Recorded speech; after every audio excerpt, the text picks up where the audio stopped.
क्या है भाई 40 मीटर की भुजा है ना। और यहाँ पे ये A से G, A से C, इसका विस्थापन के बारे में हम लोग आगे देखेंगे कैसा है। तो देखो यहाँ पे क्या होता है, एक चक्कर में लगा समय कितना है 40 सेकंड है। उसके बाद क्या करता है कि दिया गया समय हमारा है 2 मिनट 20 सेकंड। तो यहाँ पे देखो कि जो मिनट है ना उसको सबसे पहले तो क्या करेंगे सेकंड में चेंज करेंगे। तो यहाँ पे टाइम अगर हम सेकंड में चेंज किए तो 2 × 60 + 20 सेकंड, टोटल हमारा टाइमिंग कितना निकल गया आगे समय 140 सेकंड। अब यहाँ पे क्या करता है कि खेत का चक्कर लगाने में लगा समय, जो किसान था वो खेत का चक्कर लगा रहा था, तो टोटल कितना समय लगा। तो यहाँ पे देखेंगे समय टोटल 140 सेकंड है ना। और हम क्या कहते हैं कि 40 सेकंड में एक चक्कर लगाना है और टोटल 140 सेकंड है। तो इससे हम लोग ज्ञात कर सकते हैं कि कितना चक्कर लगाया होगा किसान। तो यहाँ पे देखेंगे कि 40 सेकंड में एक चक्कर, अगले 40 सेकंड में फिर एक चक्कर और फिर अगले 40 सेकंड में एक चक्कर। और बस कितना गया भाई 140 सेकंड में कितना बचा 30 सेकंड। तो यह 20 सेकंड में वो आधा चक्कर लगाएगा आने की A से B, B से C, ये यहाँ तक पहुँचेगा। तो इसी का विस्थापन पूछ रहा है, तो A से C का विस्थापन हम लोग आगे निकालेंगे। तो यहाँ पे देखो टोटल इसका जो चक्कर है ना वो सारा 3 चक्कर हो जाएगा है ना।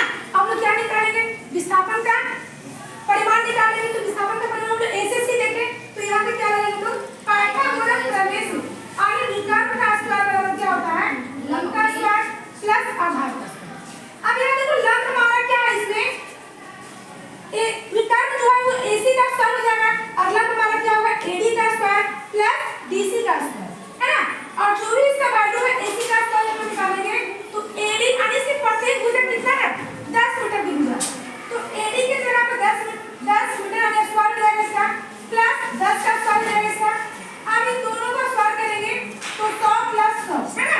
अब यहाँ पे AC निकालेंगे तो क्या हो जाएगा भाई 100 + 200 है ना। जब हम यहाँ पे AC निकालेंगे तो जो इसका स्क्वायर है ये इधर 200 पे क्या हो जाएगा रूट हो जाएगा।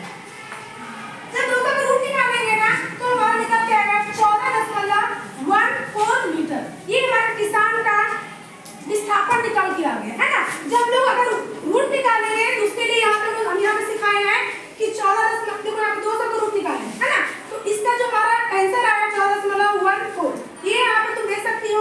सबसे पहले हम लोग क्या किए भाई एक से छोटी संख्या लगाए, सबसे पहले छोटी संख्या लिए कि नहीं 2 से छोटी संख्या क्या होगी 1।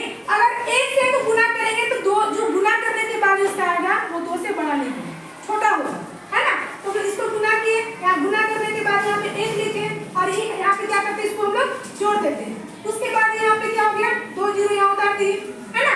अगली बात देखते हैं हम लोग कि ऐसी कौन सी संख्या से गुना करेंगे जो 100 से ज्यादा नहीं होना चाहिए।